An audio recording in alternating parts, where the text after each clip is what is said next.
Hey, it's Lynda with Team Toop, and today I got Jason. Again. And we are reviewing the 1982 film Pieces. Pieces. Starring Body Parts.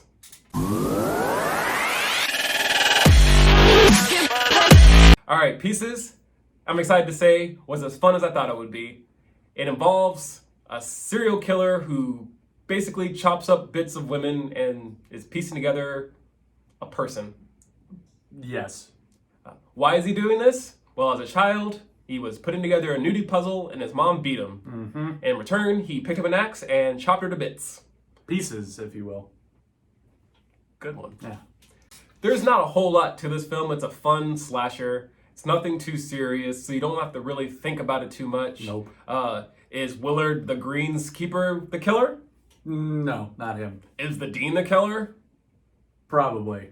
Is the very sexy but dark and scary teacher the killer? Also no.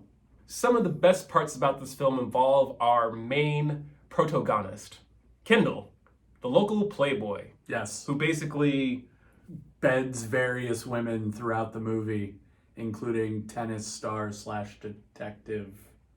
yeah, whatever her name was. She was bodacious, at least. Very bodacious. And for 1982, that word didn't even exist yet. But they did have Tab, the soda.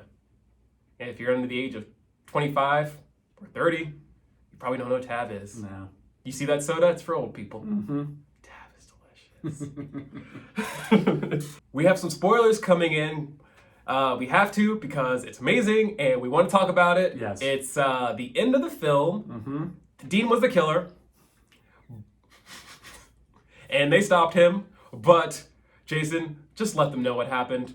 So, Kendall, your local playboy, who was also kind of an undercover detective for the police department, right as he was about to exit the room in which they killed the dean for having cut up all of these various women, is walking past this new Frankenstein's monster of a lady, and That was pieced together. yes, and thinks to himself internally of how terrible his tragedy was.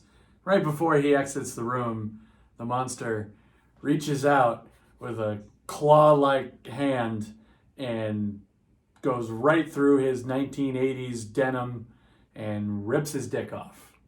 Castration at the finest level. Mm-hmm. And I have a small theory about this. Basically, he was a philanderer, Mm-hmm. banging all the college co-eds. Yes.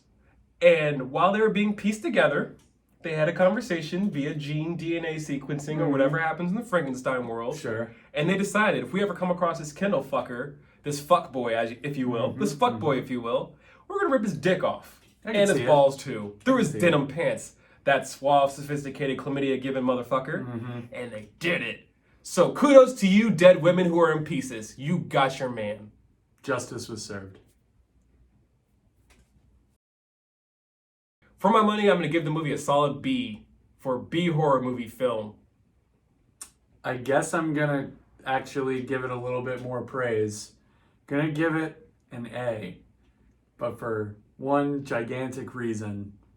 No one knows what happened to the lady skateboarder who went through the plain glass window.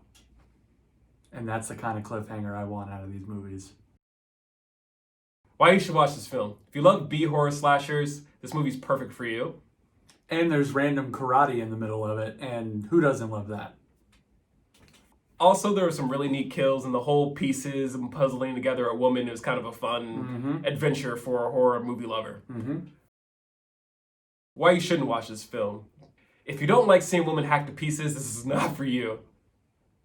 If you're worried about getting your dick ripped off by a Frankenstein lady monster, this film isn't for you. It's fair. Film recommendations. I'd love to recommend Graduation Day. It's around the same time period, and it's a whole lot of fun and just a lot of senseless killing, but not too gratuitous that it would turn you off. I'm going to say The Stuff because of all the silly deaths that happen in this movie. Fair enough. And one last film, Happy Birthday to Me. That's all we have for today, but I'd like to remind you that this movie is a dick-ripping good time, so you definitely should watch it. Definitely one of Clive Davis's favorites.